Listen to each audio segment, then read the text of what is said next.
half an hour after the accident at the department store, Stratford Community Hospital is a temporary shambles. The constant arrival of ambulances, the whoop-whoop of police sirens, the hysteria of the less badly hurt, the moan of the burned, the hustle and bustle of doctors and nurses competently handling the emergency are a background to a quick meeting between Dr. Mark Banning, Chief of Staff, and the hospital chaplain, Dan Walters. Any injured, Doctor? Enough. And too many killed.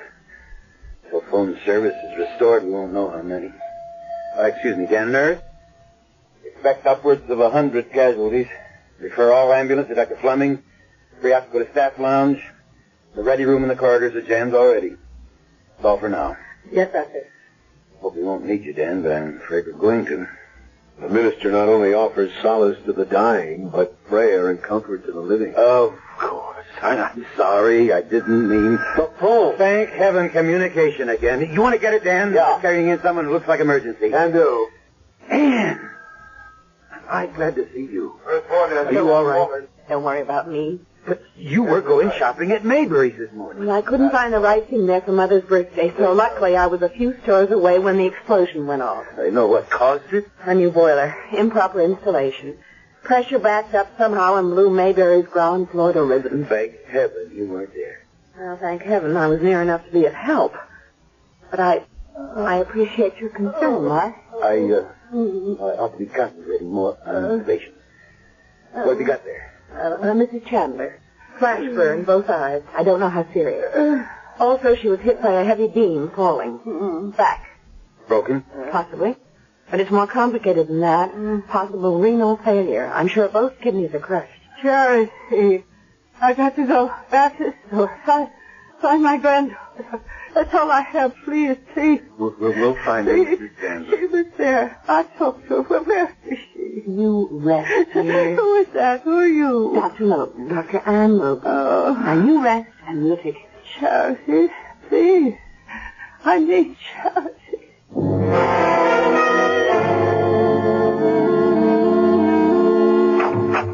You don't need me in here any longer, Mark. I'm going to run a check on conditions in general. Oh? Can I help you? I don't know. Who were you looking for? I don't really know. Somebody? Anybody? No. Somebody. How did you get up on this floor? Here? Oh, the stairs. I was looking for... I thought I might find somebody who belonged to me. Were you in the explosion at the store? Was I? Try to remember. Did the police bring you here to the hospital? Yes. The ambulance took the old lady, and I came in the squad car. Were you hurt? Oh, just my head, a bump. Oh, let me see. Did anyone examine you? Well, an intern looked at me and asked me to wait, only I couldn't, you see. Why not? Well, because I had to find somebody. I didn't remember who. Or where to begin. Except with this. What is it? Just a piece of paper, like from a phone pad with a number. 380. What do you think it means? A room, maybe? There's no such room number in this hospital. Oh, I thought maybe it might be the old lady's. What old lady? Well, just someone I met after... What is this for? I don't know. What was the old lady's name? I don't know. What is your name? But that's the whole trouble, don't you see? I don't know that either. When you were examined, didn't they ask your name? Yes. And? I didn't have a name to give them. I thought if I just sat still for a while, the shock would wear off. Now, don't worry. It'll all come back. I'm Dr. Logan, and I'll see you a little later. You have amnesia. You'll have to have a thorough examination to make sure there's no concussion. Well, I really thought I was all right. But I guess I'm not. We'll find out why. And fix it.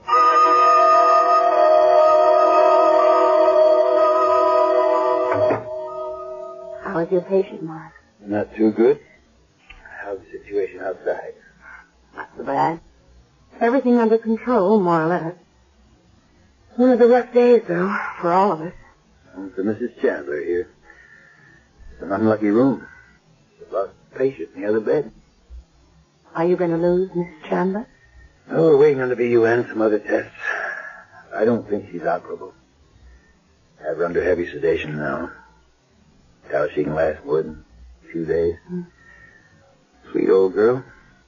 Pity. How's your life? Tolerable. Until I can get you to think at least the same of me. A pity? No. Sweet old girl. You can drop the old. Oh, come on, Anne. Now, you know my philosophy. Doctors don't mess around with lady doctors. We're exposed to enough communicable diseases as it is. It isn't my degree you're afraid of, Doctor. It's my sex. Once bitten... She's also now successfully divorced and remarried. This is hardly the time for personal problems. I'd better check on how the rest of it's going. Well, you can start with a patient I have outside. An amnesia case I found wandering around the hall. Retro or interrograde? Retro. No memory of anything before the accident. Any physical injuries? Well, I haven't had a real chance to examine her. Supposedly, she was checked when she was brought in. And all the commotion, can't be sure. Bring her in here. Let's examine her here. I'll be able to manage once I pull this curtain. All the examination and treatment rooms are jammed anyway. I'll go get her. Dorothy. Mrs. Chandler, try to rest. I want my granddaughter. I know you do, and we're trying to find her for you. Oh, you must. Finally, after all these years. I don't know. Only to have this happen. I must find her. Quietly. There's a patient in the room. Another side of the curtain? Who is it? An older woman. She was badly hurt in the explosion. I heard her say Charity, didn't she? Yes? Maybe it's me. Maybe I'm Charity. Why would you think that? Oh, this is Dr. Banning, our chief of staff. Oh, how do you do, Doctor? Because after the explosion, I helped an old lady, and she thought I was her granddaughter. She called me Charity. Are you? I don't know. This is the girl with the amnesia I told you about, Dr. Banning. Well, is your grandmother's name Chandler by any chance? Does that ring a bell? No. Would you recognize Mrs. Chandler if you saw her? I don't think so. Oh, I mean the old lady you helped after the accident. Oh, yes, I would know her. I think I would. Now, let's try. Quietly. She's deeply sedated now, and I don't want to wake her. Can you walk all right? Oh, sure. All right, you can pull back the curtain, Dr. Logan. Of course, Doctor. Well? Yes. Yes, that's the old lady I helped in the store. Well, is she your grandmother? Do you remember her? I can't remember anything before that bomb went off. How do you expect me to remember her? Now cross your left leg over your right, please. Oh. There's nothing the matter with that reflex. Look up, please. Like that? Just have to find out what's causing it and cure the cause. But nothing caused it. Nothing really happened. Look to the right. How about the bump on your head? Oh, I've had worse. But how do you know nothing happened? The left, please. What do you mean? If you don't remember. But I do. Right back to the explosion. Look down, please. And after that? Oh, just that it was awful. Something knocked me down. That's when you got the bump. I guess. What were you doing in Maybury store? I don't remember. You remember what happened to your pocketbook? I must have lost it. In the store? I suppose. I mean, I'm not even sure I had one to begin with. No, Dr. Logan. I see no signs of neurological damage either. But I want a skull series, so we'll keep her. Miss Chandler? No, she's still under. I just arranged to have our mystery guest admitted. You're going to keep me here in the hospital? Well, until you remember. Or we find out who you are. You stay right in this room. I'll send a nurse in to help you. With an old lady who's dying? You're lucky the bed's available. And when you get into it, stay put, young lady. Oh. Miss Chandler. Mrs. Chandler? Are you all right? Charity. I want charity. I'll get a doctor. No. Give me your hand. Don't you know that all I want is you, dear? Just hold my hand, Charity. That's all I need or ask. Sure, if you want me to. I had the most awful dream, Charity. I thought I'd lost you again. But now it's all right. Oh, why is it so dark? Where are we? In the hospital. What are we doing in... Oh, of course. That awful explosion. Are you all right, Charity? Me, I'm fine. But your eyes are all bandaged. You can't see me. Maybe I'm not Charity, and you're making a mistake. Oh, don't be silly, my dear child. Don't you think I know my own granddaughter?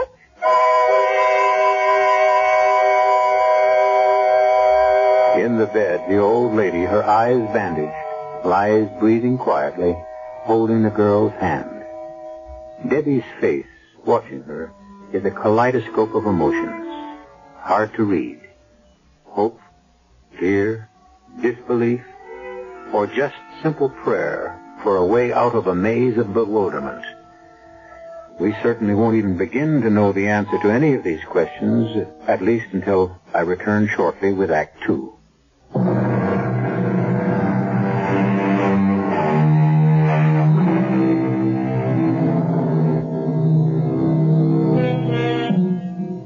By the end of the afternoon, the chaos that once was the main floor of Maybury's store has been partially restored.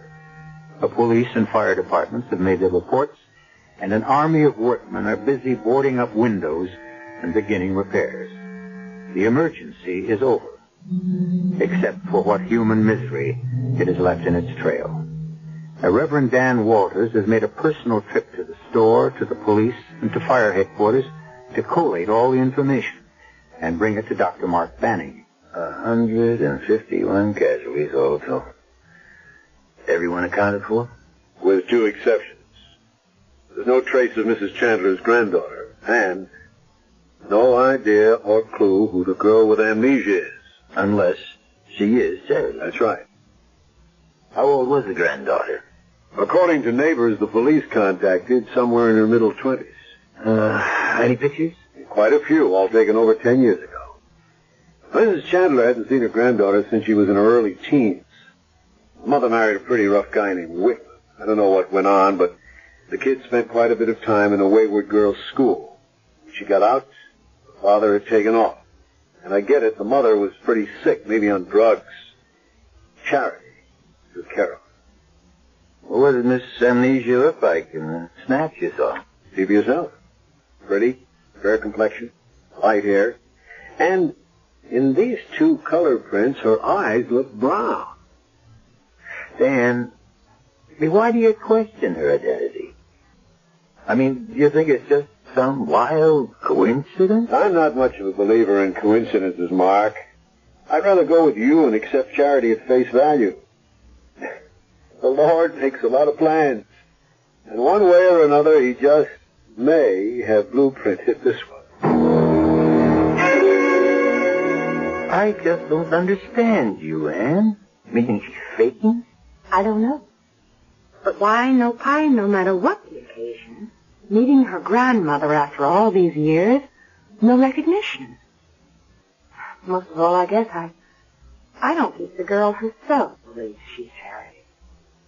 Well, Dan thinks after talking to her earlier, she's ready to accept that fact.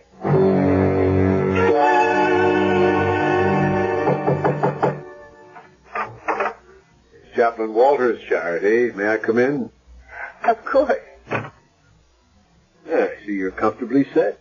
Well, set anyway. Dr. Banning has told me how kind you've been to your grandmother. Don't say that. Why not? Aren't you her friend? I don't know. She says I am. I wish I could be sure.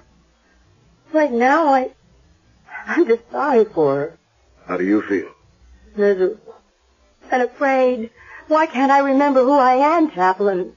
Perhaps you don't want to remember. Have they located her granddaughter yet? No. Everyone apparently accounted for. No sign of her. Do you think if it isn't me, that it might have been someone who died in the explosion? That's about the way it stacks up. We should know by morning.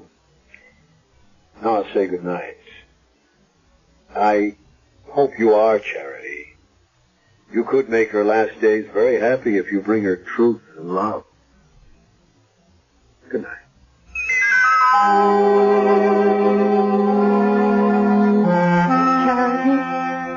Charity, are you there? Yes, I'm here. Oh, are we alone? Yes. I thought I heard you talking to one of the doctors. No, just the chaplain. Were you talking about me? Sorta. Have you talked to the doctors about me? Well, not really. About whether I would ever see again? Well, too soon for them to say. No, Charity, dear. They know. Just as I know. I won't ever see again. How can you be sure? Because I won't live long enough. They know that, too. But I'm not afraid of death. Not anymore, Charity, with you beside me, safe and sound. Well, here I am. Promise you'll stay with me. It won't be for too long. And I promise, in return, you'll never be sorry.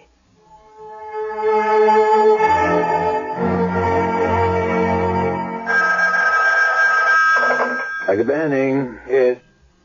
Who? Chaplain Walters? Sure, send him in. Oh, and nurse, put a page on Dr. Logan if she's in the hospital. Ask her to come to my office. Hi, Dan. Find the perch. Oh, what's on your mind? I spent most of the night at Mayberry. I didn't find anything at the fire sale that did anything for me, but I turned up some evidence like this. Pocketbook. With a wallet inside it. And inside the wallet, this picture. Well, that's Mrs. Chandler. So this must belong to her granddaughter. There's additional evidence. You remember her granddaughter came in by bus yesterday at 1. Proof, item, 1 ticket stub made out to a charity whip. So our Miss Amnesia must have dropped her pocketbook in the excitement. Well, we're out of the woods. She is charity. That would make it all so nice and simple, Mark, but it just doesn't wash. The bag with the wallet in it was clutched in the hand of a young woman they just dug out dead in the debris. I'm afraid Charity Chandler is dead. Oh, what rotten luck. I mean, Mark, Dan, I just came down from the room. Mrs. Chandler has no more chance of living than she had when she was brought in. We have her on hemodialysis now, but that's only supportive. But in spite of it all, she's so happy to be reunited with her granddaughter that it means so much to her. What about the girl? She calls her Grandpa now. Are you sure that there isn't some possibility? I doubt it, Dr. Logan. The girl and the purse were one. So we still don't know who our amnesia victim is. And worse than that, we have to break the news to Mrs. Chandler that her granddaughter is dead. Well, what choice do we have? It'll kill that old woman. She is in no condition to stand a shock like that. She's entitled to die with a little dignity and happiness. Must she be told? There's more than one person involved in this. Our amnesiac has the right to know who she is not before she can remember who she is. She has to be told that she is not Charity. But she doesn't necessarily have to tell Mrs. Chandler that. Well, how could we ask the girl to keep that secret? I mean, under the circumstances. Oh, it isn't reasonable. You're right. Unless what? Unless we talk to her.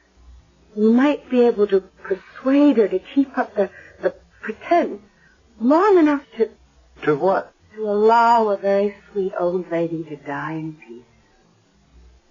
Well?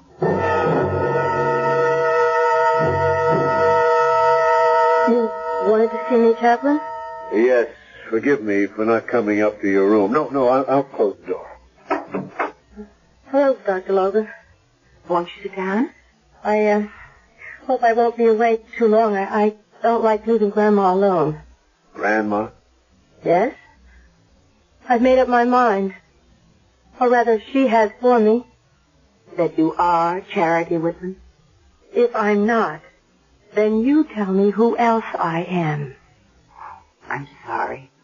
I wish I could. But I can't. But you don't think that I'm Charity.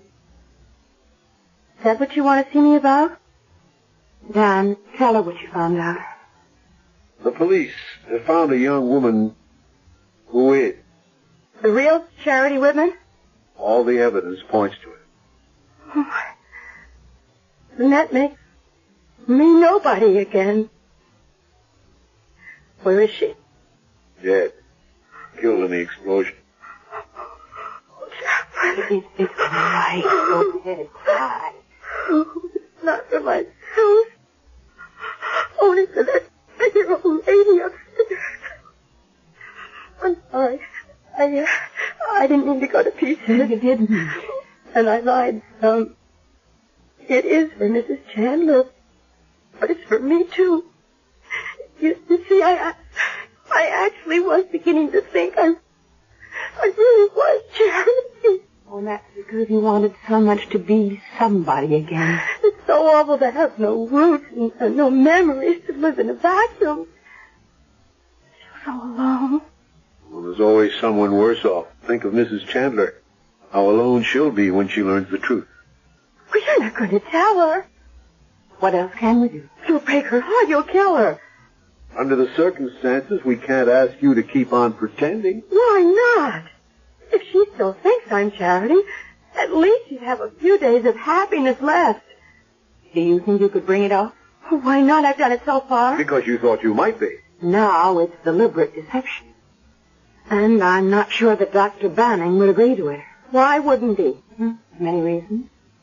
One is, you might remember any moment who you really are, my dear. You.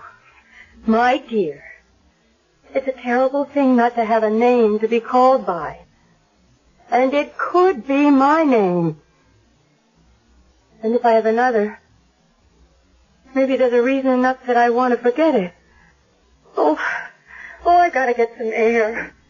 You all right? Oh, sure, happy as a clam. Maybe we better get you back up to bed. Dr. Logan, I'm all right physically. The trouble with me is in my head. What is it? Nothing. For a moment, Nothing.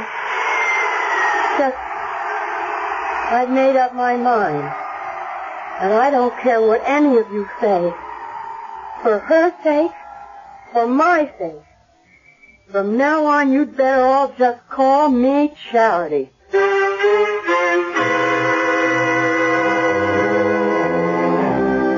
And again, we are left tantalizingly on the horns of a dilemma. Was there something about that plane that jogged a girl's memory? Is her decision to become Charity Whitman an altruistic one?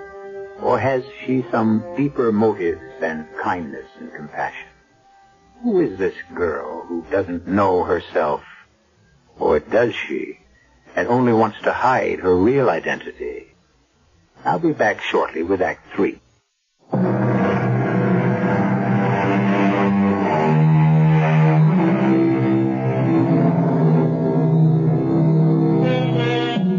It's another day, scrubbed bright with clean sunlight.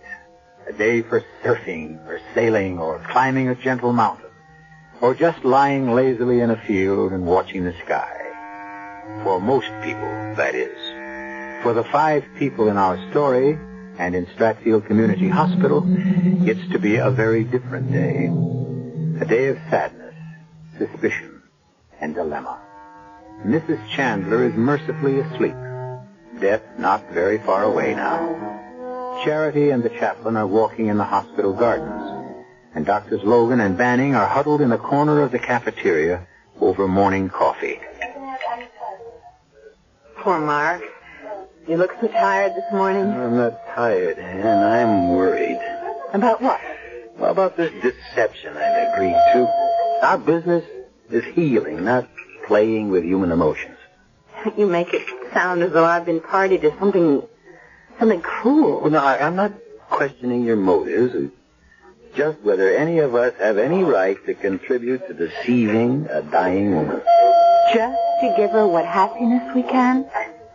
Even though she barely knew her granddaughter, it's obvious she was, or is now, the center of her life. Yeah, there's no doubt of that. Then, since she's convinced the girl is Charity, whatever doubts we have, who are we to question that? But damn it, I am chief of staff of this hospital. I'm sticking my neck out. There could be legalities involved. What? Well, for one thing, Mrs. Chandler may have a will. If it names Charity as beneficiary, and the girl died in the explosion, she might want to change it. She should have that right. I never thought of that. But wouldn't it just go to the next of kin? According to the hospital record, there is no next of kin. Which may be why our so-called Charity is so willing to decide that's really her name. It is possible to fake amnesia, you know. And if there's enough money involved? Oh, I don't believe that girl could do anything like that. What is it? I was just thinking. Yesterday, while Dan and I were talking to her, she was by the window and she stopped suddenly as if... As if she'd remembered who she really was? Yes. I thought she was coming out of it, and then she turned on us and told us that from now on, as far as she was concerned, we could take her for Charity Whitman. Oh, Mark, I want to believe in her. Don't let this turn out wrong.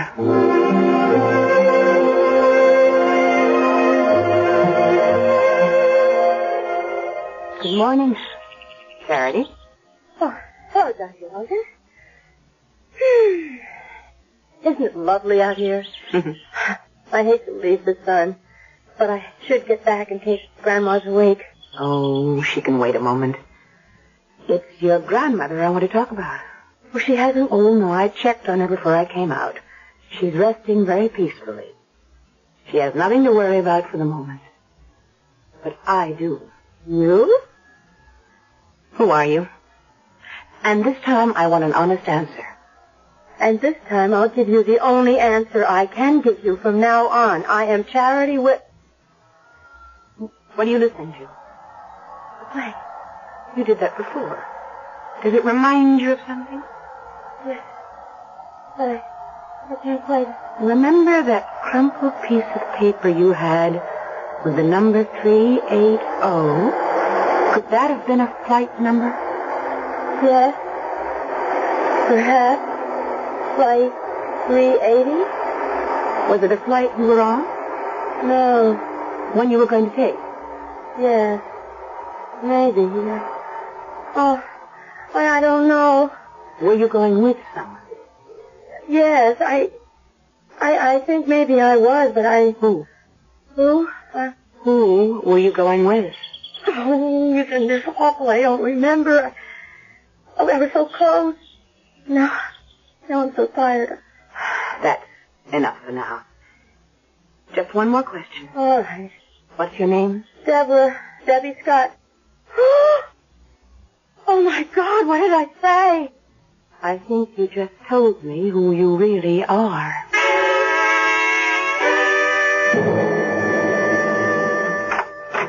Chaplain, excuse me for bursting in like this, but I need your help. Any I can offer? What? It's all come back. I know who I am. Yes, Dr. Logan informed me. You're Deborah Scott.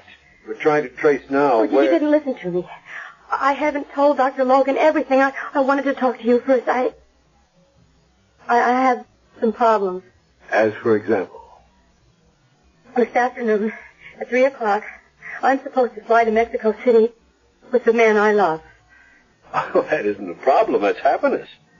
I'm sure there'll be no trouble about the hospital releasing you in time to catch your plane. Yes, but then what happens to Mrs. Chandler? What you've already done for her has been wonderful. No one can expect you to give up your personal life now that you've refound it. Does your fiancé know you're all right? Oh, he's had no way to know that anything was wrong. You see, his insurance company transferred him to New York. I thought you said you were headed for Mexico City. We are. Look, you see, I was his secretary. The firm closed the local office where we worked, and Dan flew ahead to New York, and he's probably been trying to get in touch with me, and I don't know where he is. Didn't you call him at the firm? Well, he'd already left.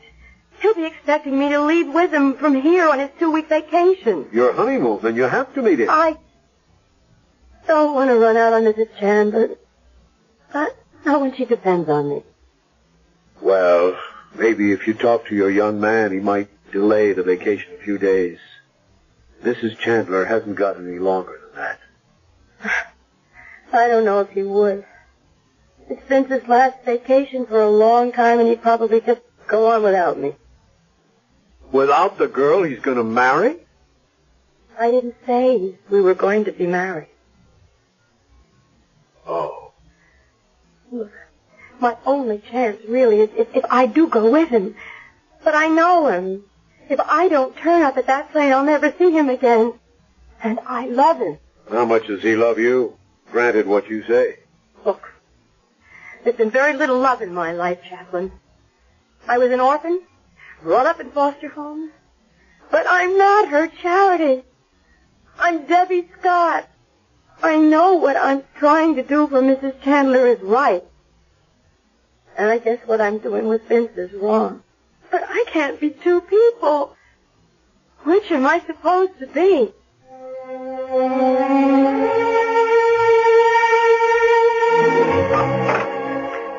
That you, Charity? Yes, Grandma. Where have you been?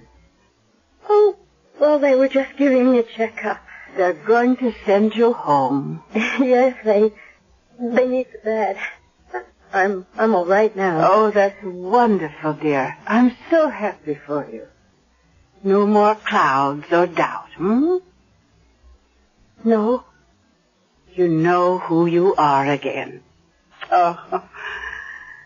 Well, I'll miss not having you right here in the room with me. And I'll miss not being here with you. Darling. Yes. Come to me. Closer, just for a moment, please. I'm here. Just do one thing for me.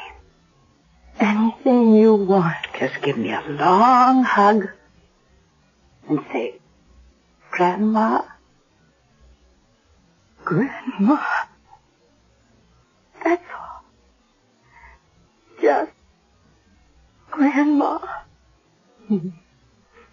That's all I really wanted to hear. Grandma. Oh, my dear little girl that I know so little about. All the years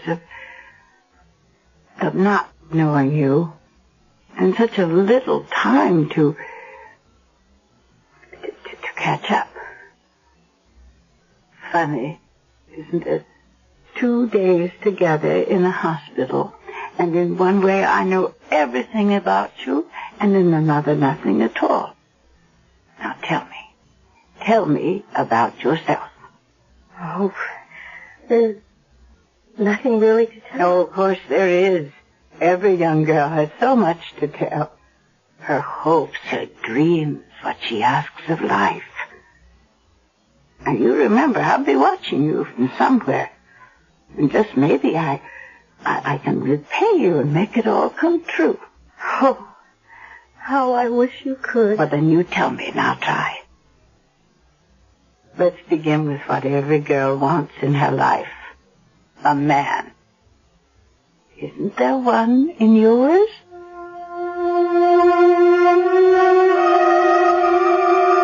Well, I don't know why I blurted it all out. because I asked. It was important. But he doesn't love you enough to ask you to be his wife? Oh, he does. He asked me to be... Well, when was that? A long time ago. I don't think that it was... I think it's still going on. Why don't you give him another chance? Grandma. It's been good to hear you call me that. Now, I want the chaplain. But first, say goodbye. No, I can't. Of course you can. I only wish that I could ever thank you enough. For what? Everything, my dear. God took my eyes away, but he gave me you instead. I'll never forget you. Goodbye. Whoever you are, or will come to be. Now get me the chaplain.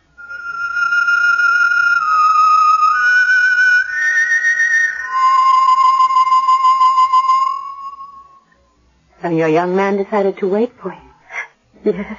Does that mean? Yes. We'll be married in Mexico. Lucky girl. Whitney, do you mind if I wish you the same luck? Me? Why should I try to fool another woman? I'm afraid I won't be so lucky. Mark? She's gone. Very quietly. And without any pain. Oh, no. Grandma. How silly. I've just grown to think of her that way. She's the only real relation I ever had. You may be the closest one she had. What do you mean, Chaplain? I'll read you a letter she dictated to me before she died. It's about you. I have never thought much about death, save that when it came, I would not have to meet it alone. And I didn't, thanks to a beloved girl to whom I owe more than I can ever repay. I have nothing much worth leaving in this world's goods except this ring, the one I was wed with, that Charity's mother was wed with, that now I want to give to the girl who gave me my last days of peace, who shared my final hours. I hope she wears it soon, proudly and happily, with my love and her own. She meant you, Debbie. No. She meant her granddaughter. There's nothing on the paper that says so. That's strange. You know, the last time I talked to her, she never once called me Charity. Do you think she knew? It doesn't matter. This ring was meant for Debbie Scott. When you wear it, remember to wear it with charity, in the biblical sense. Good luck, Debbie. You have every chance. There'll be someone smiling down on you every step of the way.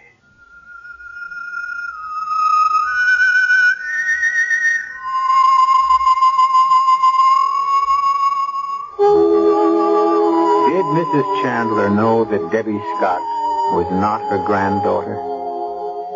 Did she prefer to play out a last sweet charade to make death come softer? We'll never know. But that chance, perhaps foolish and old-fashioned name, given to a girl long ago, proved in the end to live up to its old-fashioned meaning. I'll be back shortly.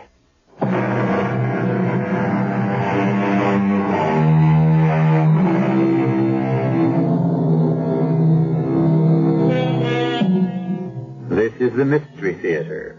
And after all, what greater mystery in the world is there than love? So just as a footnote, not long after, Vince and Debbie married in Mexico City. Dr. Mark Banning managed to forget the first unfortunate marriage and marry Dr. Ann Logan. And Dr. Logan, since time was running by, decided to have a child. Actually, they both hope for a boy, but if it happens to be a girl, I wonder if they'll be tempted to call her Charity.